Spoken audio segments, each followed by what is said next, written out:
Hello, welcome to Water Sign Philippines. So ito yung reading natin for Water Sign, Cancer, Scorpio, and Pisces. Take only what resonates. Sa mga gustong pabook ng reading, ito yung details para dyan. And of course, if you want to avail yung mga product namin, such as yung Evil Eye Rings, ayan, crystals, bracelets, katulad ng mga suot ko, dito na lang yan sa aming TikTok shop, Unipre. And then, these are the other details kung paano ka makaka-follow or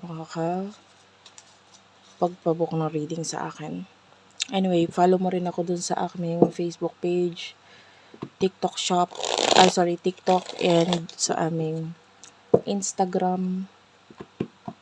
Kasi may mga pinopost ako dun na na mga video na hindi ko na post dito sa YouTube, especially sa channel na ito. So, follow mo ko doon.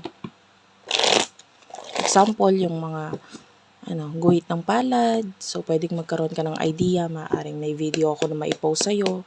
Tapos, meron ka rin sa palad mo. So, malalaman mo kung anong ibig sabihin nito para sa'yo. So, let's start what we have here for the sign of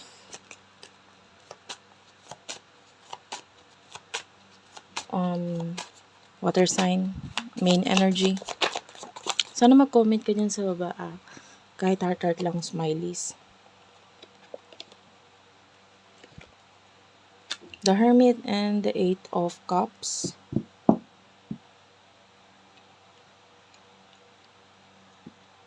Some of you pwedeng may mga bagay na nagpapalungkot sa'yo regarding home. Or pwedeng sa taong kakonek mo. That you feel like home, at home, dito sa person na to. Pero nalulungkot ka, nasasaktan ka. Five of Cups. Pwedeng for now you are not sure about the future o ang naiisip mo na is about the future sa inyong dalawa, and pwedeng nakakaisip ka ng mga bagay na hindi maganda regarding sa future sa inyo.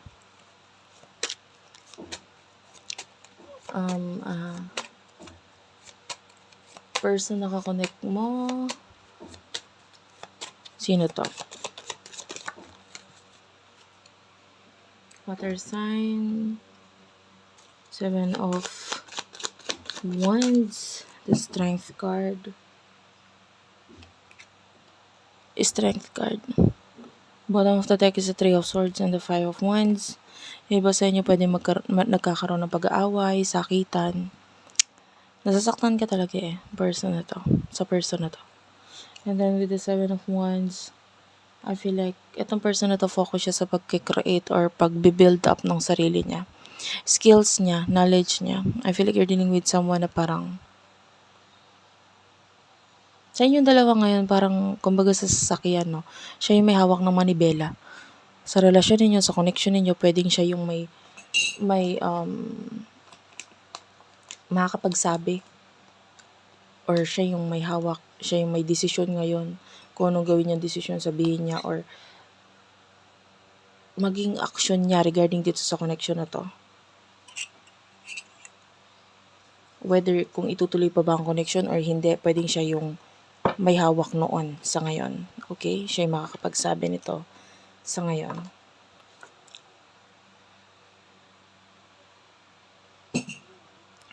And then, the Strength card, nakakita tayo ng matibay na connection or relasyon eh. Tell me about this. This is Leo energy. And with the Four of Swords, Gemini, Libra, Aquarius. Although matibay yung relasyon or yung connection ninyo, I can see na parang pwedeng wala lang kasi siyang ginagawa or wala lang siyang magawa regarding doon. Pero nandun yung gusto niyang umalis or umiwas. Hindi para sa lahat pero yung iba sa inyo, especially if you're married or kung may anak kayo, pwedeng ganun. Yung person na to is like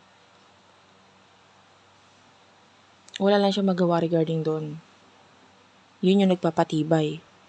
Diba? Yung papel, yung anak, pwedeng yun yung nagpapatibay. Pero,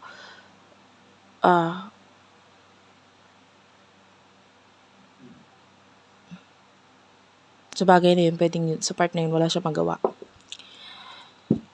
So, take only what resonates. Kung wala naman dun sa mga sinabi ko, wala ka namang anak dito sa person na to, or hindi kayo kasal, okay lang. Emosyon ninyo sa isa't isa. For water sign, Cancer, Scorpio, Pisces, emosyon ninyo sa isa't isa. Queen of Swords, Eight of Cups, and the King of Swords, Two of Wands.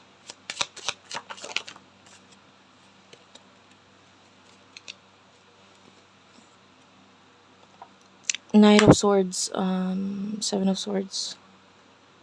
Daming swords, ano? Four of Pentacles, and the Five of Cups. Someone here is nagiging makasarili, alam mo yun. Masyadong makasarili. And I feel like that is your person with the Knight of Swords and the Seven of Swords energy. Niisip niya yung sarili niya, gusto niya umalis sa sitwasyon, gusto niya lumayo, umalis.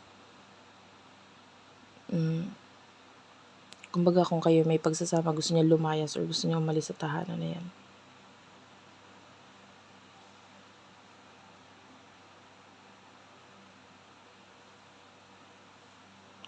The Queen of Swords and the King of Swords. Seven of Cups, Two of Wands.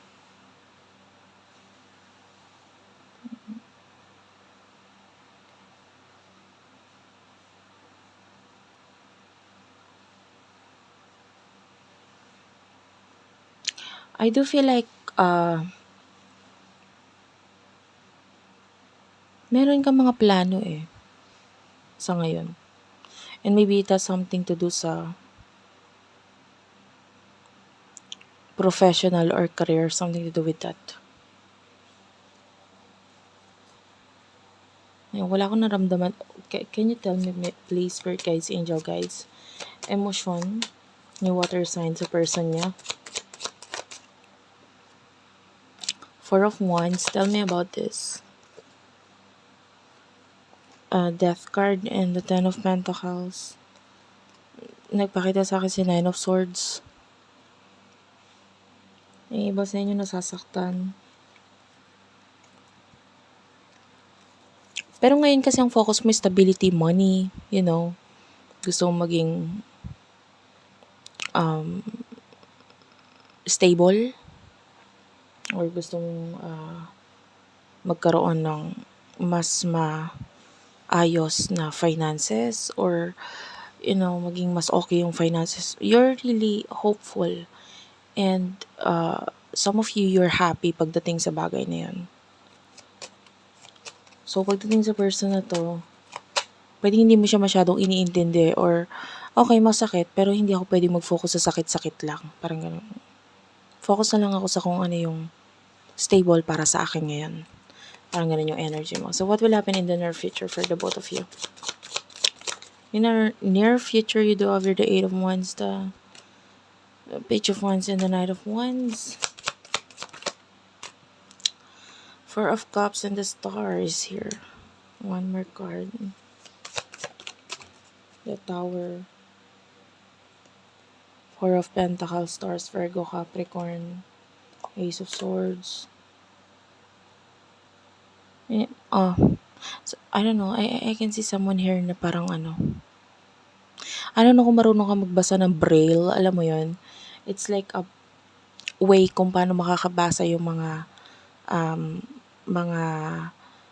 taong may disability sa mata.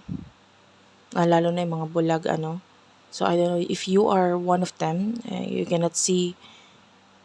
But, of course, nakakagamit ka ng phone because marami kang way para magawa ito, or marunong kang magbasa nito.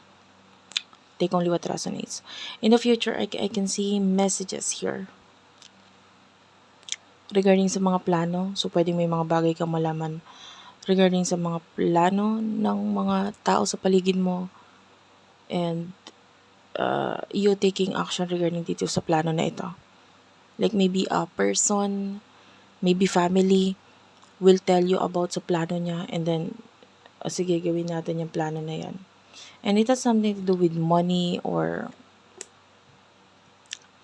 inipon or naipon para isa katuparan or gawin yung plano na yon. and you will be part of it. Person nakakonect mo. Actually, the person nakakonect mo parang hindi siya sigurado kung ano yung gusto niya mangyari, kung ano yung gusto niya talaga.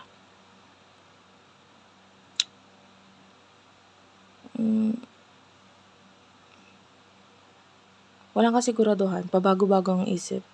But I can see an ending here pagdating sa person mo.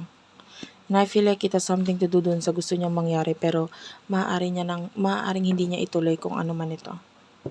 Well, yung bagay na yun is hindi natin masabi if it has something to do with love or may kinalaman sa material na bagay. Like for example, plano niya magtayo ng business or ibalik si business na, and then pwedeng maging mahirap para sa kanya isa katuparan yun. So, wag na lang ituloy, parang ganun. Some kind of an ending or change of plan. Thank you for watching. I love you all and bye-bye.